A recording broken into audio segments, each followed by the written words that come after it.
Well, happy Mother's Day. I just wanted to share a few simple thoughts about Mother's Day and some of the memories that I have. My mother was named Juanita Pate Clark. She died in her 64th year. If she had lived to this year, she would have been 96 years old. She was the consummate homemaker. Never had a driver's license. Cared for and raised, gave birth to 6 children. And for the last 24 years of his life, she cared for her husband, who was disabled for those 24 years.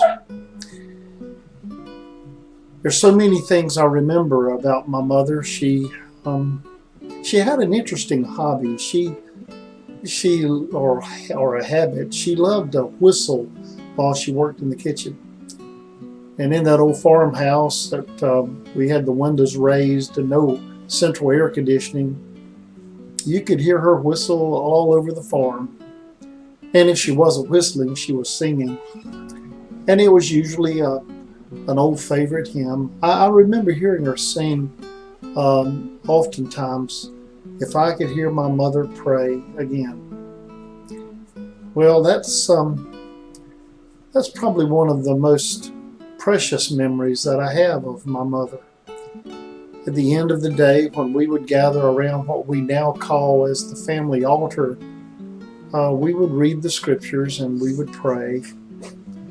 And oftentimes I would hear my mother pray.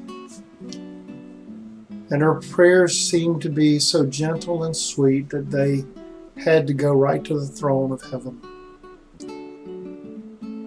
Well, we've had a lot of years since my mother went on to her to join the church triumphant. But I remember on the way to church, we would often stop on Mother's Day at my Aunt Johnny's house, and we'd get red roses and and white roses. The red roses were for you to wear if your mother was still living, and the white roses were for those of you whose mother had already died. And there is that point in our lives when we transition from the red rose to the white rose. Well, I hope you have precious memories this Mother's Day of mothers who preceded you down the road and those who had a great impact upon your life.